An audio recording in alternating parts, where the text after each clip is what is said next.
Arcs Baseball Club YouTube channel, coming at you with our first video 21, and tonight we are getting closer to our first game of ranked seasons.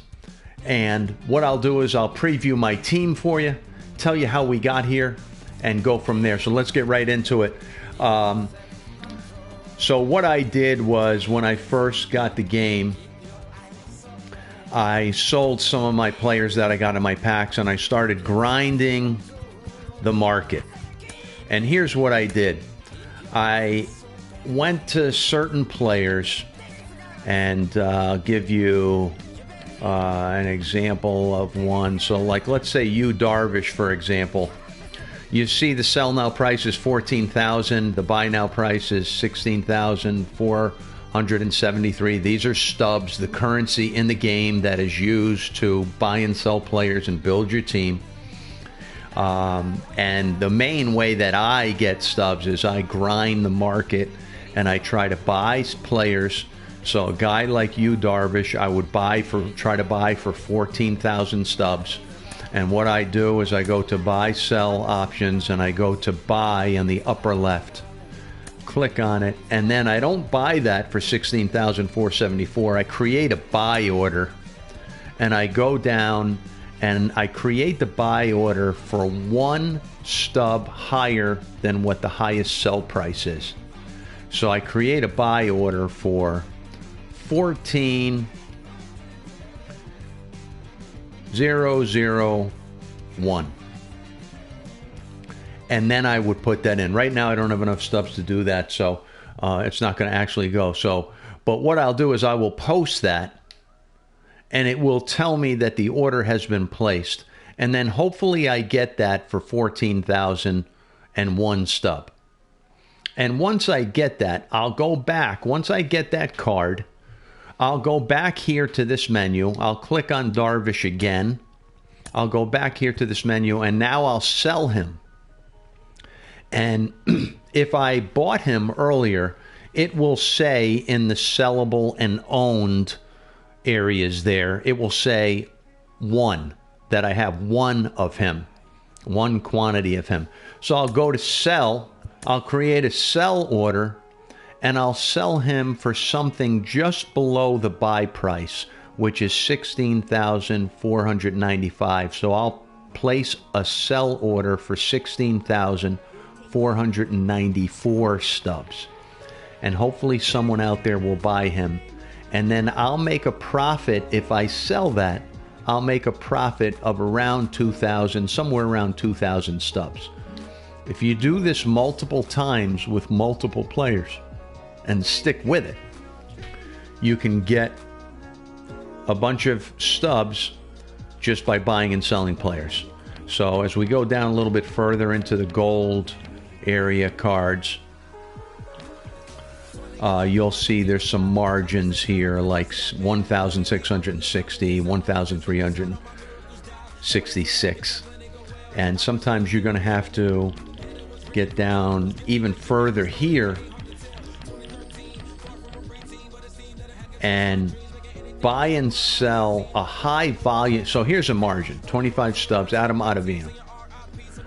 25 stubs, buy them for, sell them for roughly around 100, make 75 stubs.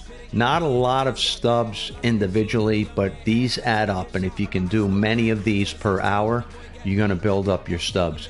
Keep in mind, when you buy a player, there's no tax, but when you sell a player, you incur a 10% tax on your stubs.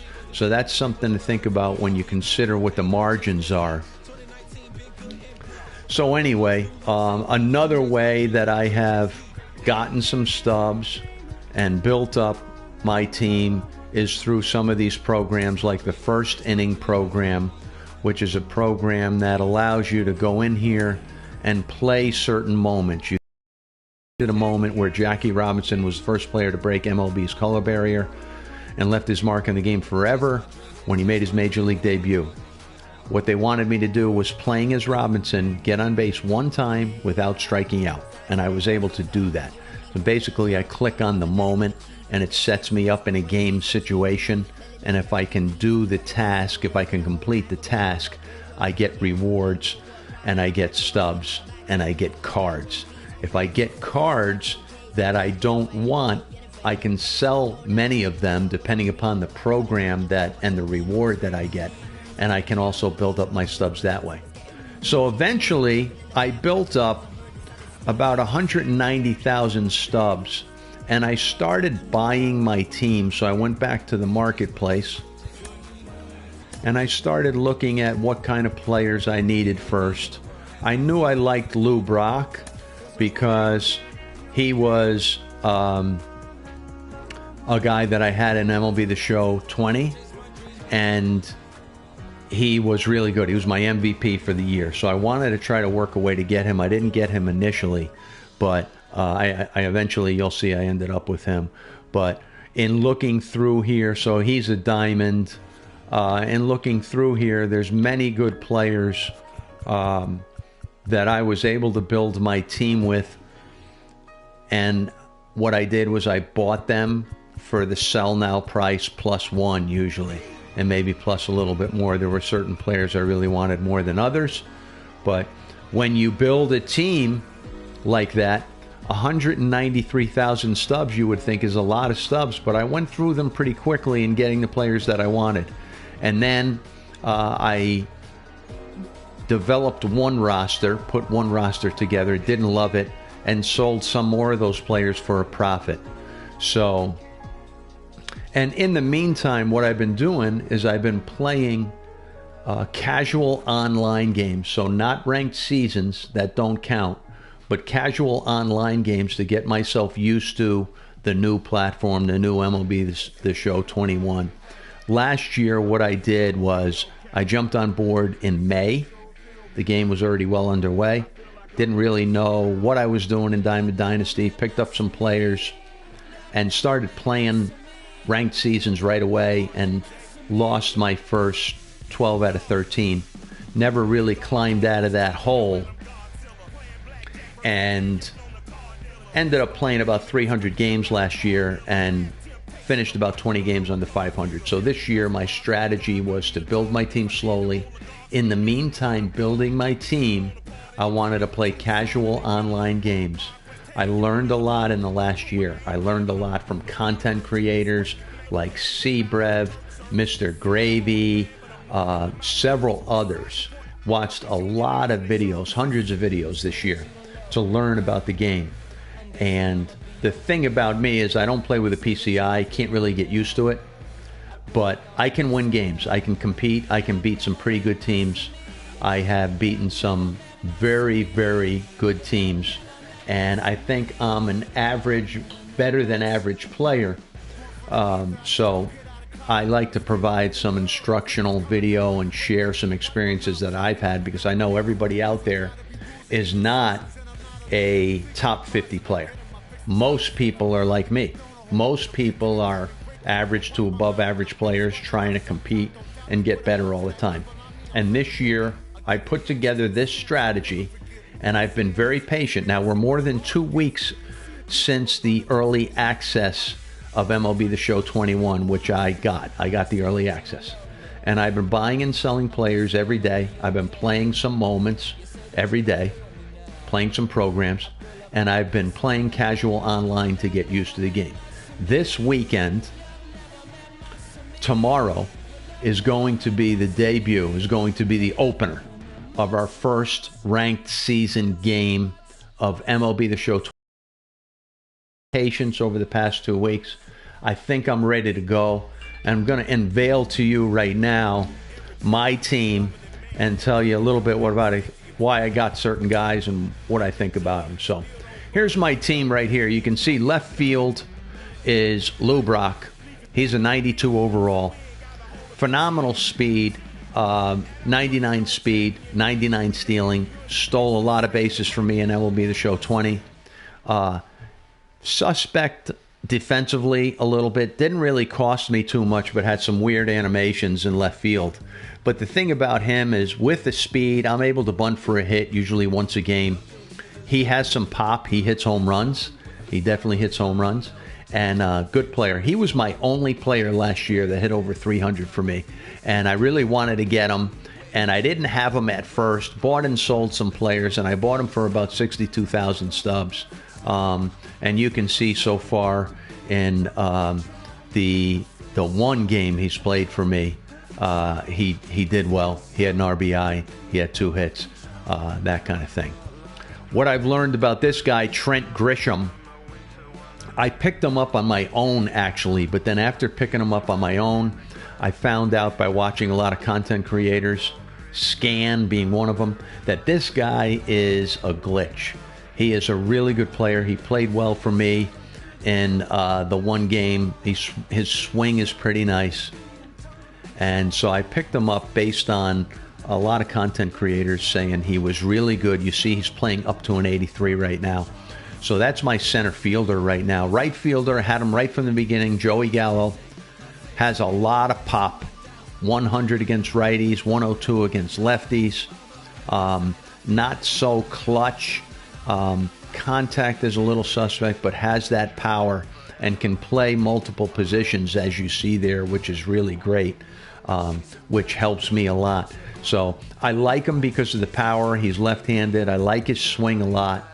And what we're finding out in MLB The Show 21 and what I discovered in MLB The Show 20 is the more patient you are with some of these players, the deeper you get into counts, the more guys are going to come down and give you something to hit, something you can do damage on in the middle of the plate. Gallo's one of those guys. I had a casual online game last night. He's my leadoff guy. And here's the reason he's my leadoff guy. Because he's dangerous to pitch to. And opponents are going to pitch around him a little bit, and if they get behind and they come to you, he's going to drive the ball deep and hit it out of the park. I like running guys like him up in the leadoff spot because of that. Towards the end of MLB The Show 20, I had Bryce Harper. Again, he presents a problem for the opponent. The opponent doesn't want to see a power guy like that in the leadoff spot because they're frightened to death of giving up a home run to start the game. So it makes guys a little bit uneasy. And so as you can see, I bat Joey Gallo. My lineup's on the right over there. I bat Joey Gallo in a leadoff spot. And that is working out for me so far in casual online. But when things go for real tomorrow, we'll see how that goes. Yoan Moncada is my first baseman. You'll see only a silver 76, but he's got a really nice swing. I had him at third base to start when I had my first team initially. Bought and sold a bunch of guys, got some better players, but really didn't want to take him out of the lineup because he was raking for me. He was hitting really well in these games, and you can see he's hitting .571. He's had 7 plate appearances. He's got 4 hits. He's got an RBI. He's got a home run. So far, I mean, a guy like him, I know he's only a 76, playing up to a 78 right now, but I like his swing, and I'm going to keep him in my lineup for right now and hit him somewhere in the middle of my order, and we'll see how he goes. I have guys who can replace him otherwise. Let's move it over to third base. Josh Donaldson. Heard a lot about him from creators. Heard he's a great hitter, power hitter. He's got really good defense, diamond hitter, clutch 107 hitter. I mean, you can't ask for a lot more. So I haven't used him a lot, but we're going to see how he works out. He is right now going for 31,000 stubs by now. So I can sell him if I don't like him and get somebody else, but we're going to keep him for now. I had Fernando Tatis for about 22 hours, or about 2 days. I was working really hard on getting Tatis. I think I was really hyped because of the series he had against the Dodgers, and I really wanted to get him. I didn't like his swing when I got him for 2 games. His defense isn't that great. Was hearing a lot of great things about Marco Luciano. Picked him up for relatively cheap. We'll see how he is. He's got pretty good attributes. High contact against both sides. Decent power. Decent defense. So we'll see how he works out. Shortstops are kind of a dime a dozen in a way. I can get a shortstop for cheap if he doesn't work out. And he was I got him for less than 12,000 Stubs, so I'll make money on him if I sell him. Roberto Alomar, I got in a pack from grinding some programs. I thought it was a really good pull for me. And as you can see, he's not sellable, but his attributes are pretty good. We'll see how he swings it. People say he's got a really good swing. So Hall of Fame, diamond defense, switch hitter. So good at that spot. I had Alberto Mondesi there and playing second base, and he flies, and he helped me win a couple games early on, and I'm reluctant to not have him in the lineup, but we'll see how Alomar does. We went over Moncada. Here's the guy, the entire MLB The Show 20 season, I really wanted Mike Piazza. Big Piazza fan, big Mets fan, as you can see. Couldn't get him last year, just too many stubs. Heard his swing wasn't great. This year I heard his swing was a lot better. He was affordable on the marketplace. Some really good content creators who I respect said that he, Salvatore Perez, Yerman Mercedes were the top catchers. So I'm going to try Piazza, and we'll see how it works out. He blocks the ball pretty well, which is important to me because I throw a lot of curveballs and changeups and two-strike count pitches in the dirt. So my catcher's got to be able to block balls. So Piazza's a decent blocker, as you can see, 80, 101 power versus righties, 91 power versus lefties. And I got him for around 30,000. So again, I've been pretty smart in the marketplace. If I need to sell him, I'm going to make money on all these guys if I need to sell any of these guys and tweak my team a little bit. My bench is Alberto Mondesi, absolutely flies, can bunt, plays pretty good defense. Have no problem playing him if I have to. Yordan Alvarez I had last year in 20. The guy is, he hits in the clutch. He has power from, against both sides. Was very good for me last year. Haven't had a Rosarena, but got him in a pack. Think he can be really good. His swing's good, and is based on what content creators say. Tim Anderson and Vlad, who already went up from a 79 to an 80 based on the new roster updates today, so his value has gone up. So my investments, I think, have been really pretty smart here with all my position and bench players. So I feel very comfortable that if I need to sell any of these guys to tweak my team, make some changes, I'm going to make stubs. What I did in the interim, again, watching content creators, which everybody should do, the really good ones, search them out. You'll find who you like and who you can relate to. But another guy, Ants Larmstrong, YouTube, is a guy I watch and gave me some great suggestions on what guys to buy pre-roster update yesterday. So I bought a bunch of these guys, Matt Olson, Tyler Glasnow, Solak, bunch of these guys. I bought multiple cards, and they've all gone up so far because some of them have been upgraded, so the value has gone up. So if I sold my entire roster today and started from scratch, I would be up probably around 200,000 stubs and be able to start over again pretty well. So my pitching, Shohei Ohtani, I had him late in MLB The Show 20, wanted to get him in 21. It's great to have him in your lineup. As you can see, he went from a 79 to an 80 in the new roster updates, and he's playing at an 84. He hits, he pitches pretty well. You got to get used to him from a pitching standpoint a little bit, but really like him. And the thing about him in your batting order is that if you're able to get 2 at-bats out of him in a game, keep him in the game pitching-wise, it's like having a DH. I mean, the guy hits pretty well. He has a nice swing. And, his pitching is good. His pitching is good. Shane Baz picked up. Really like him. He's got a good array of pitches. Throws 98, which is awesome.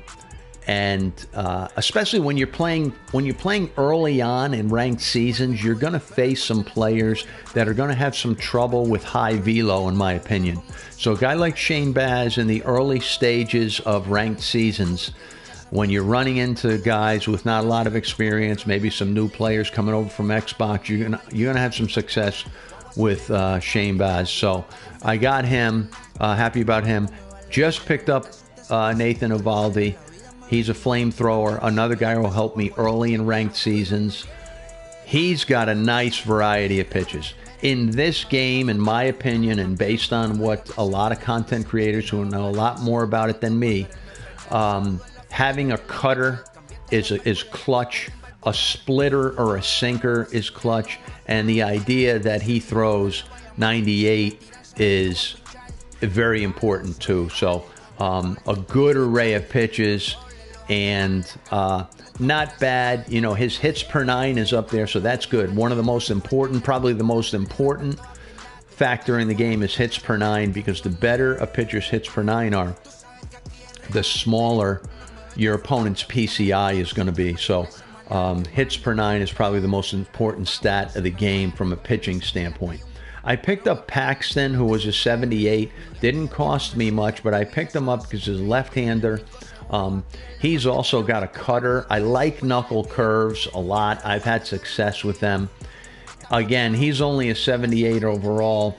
Four seam's only 98 miles per hour, or sorry, 92 miles per hour, but he's a guy who could present some problems to people.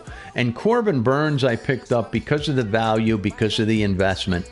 He is going to go up. He's a live series card, and based on the season he's having, he's going to go up and probably be a diamond very soon on the next roster update. But he's got a sinker, a cutter, a curveball. This sinker acts as his fastball, and really good. The first time I threw him in casual online against somebody, I had a little trouble with his control, but that was just me. Nothing really to worry about there. So I feel like that's a really great rotation right there. And in my roster, in my bag full of tricks, I have Glasnow, Kluber. That's about it for anybody that I want to bring up and replace on that pitching staff, but on the starting rotation. And then in the bullpen, haven't had Andrew Miller before, but needed a tough lefty. Picked him up. Little worried about his hits per nine is great, by the way. His control a little bit suspect, so I'm going to have to be careful there. I usually personally can control pitchers that I can do a good job with pitchers that don't have great control. For some reason, I'm pretty good. I use meter pitching. I'm pretty good with that. Picked up Garrett Crochet. He's only a 71, but I had him in MLB The Show 20, and he was good for me. Again, a guy, high velocity, 99 mile per hour fastball, slider, changeup. Does not have a curveball on this card. Will if he gets upgraded to a gold at some point. But next, the rookie, Aroldis Chapman. Again, flamethrower. Going to present problems for people early in this game and ranked season. A guy who could be difficult to control, but I'm not worried about that. I'll do okay with him. This guy, Jordan Hicks, I picked up. He's only a 72, but he throws 100 miles an hour. He was a recommendation. I was watching a video on somebody who was talking about practicing hitting, and when they practiced hitting, they practiced against Jordan Hicks because he threw 100 miles an hour, and they wanted to learn how to catch up against fastball. So picked up Jordan Hicks. A couple times I've used him in casual online. He's been dominant, so like him so far. Brad Hand, an array of pitches, really good. Slider, sinker, tough to face. Had him in MLB The Show 20. Love him. Wanted to get him. As you can see, he's playing up to an 85. He's a gold. He's playing up to an 85, so he'll be a diamond soon. James Karinchak, another guy. Funky delivery is why I like him. Funky delivery gives people a little bit of trouble. Same with Steve Chisek. Funky sidearm delivery. He's a gold card. And then Roberto Osuna, who throws 97 miles an hour, another hard-throwing guy that I like, and I like these guys early. I believe if I got further into, close to World Series and ranked seasons, these guys aren't going to do it for me. But for now, this is going to be really good. So that's the team I'm rolling out with tomorrow for Game 1. Really excited about ranked seasons this year. Again, last year got in a hole and did a good job of learning the game and getting better, but never got out of that hole and was literally 20 games under 500. But really, the last probably 100 games I played, I was 50, over 500. So I believe I can be over 500 in MLB The Show 20. I believe that there are people out there who will benefit from a guy like me because I'm not a top 50 player. I'm a pretty good player. I know the game. I'm a coach by trade for the last 20 years. I played baseball at a pretty high level, so I know the game. And I think that helps when you play this game, MLB The Show. And with 21 coming out, I wanted to take my time, build my team, get a team I'm really comfortable with, and go to war with them. So tomorrow, Saturday, which is May 1st, we will start the Saco Bay Sharks, America's favorite virtual baseball team. We will start our season, our ranked season, and we'll see how it goes, and we'll probably put out a video with some highlights of that game. But again, here we go. Joey Gallo, Lou Brock, Josh Donaldson, Yoan Moncada in the 4-hole. Some might question that. He's a 76 silver. Some might question that, but we'll see. Mike Piazza in the 5-hole. Trent Grisham in the 6-hole. Little worried about putting him there because he's got speed. He could really be a leadoff guy just as easily. Roberto Alomar in the 7-hole. Luciano in the 8-hole. And Shohei Ohtani will be pitching. So we'll see how it goes. Saco Bay Sharks Baseball Club YouTube channel. Please give a like, subscribe, and you won't miss any of these videos. And we'll come at you soon with some more interesting tips and tidbits as to how to get better at this game every day. And you can follow along as we have a quest. We have a goal to be over 500 this year and be very competitive in MLB The Show 21 starting tomorrow. Saco Bay Sharks Baseball Club. We'll talk to you soon.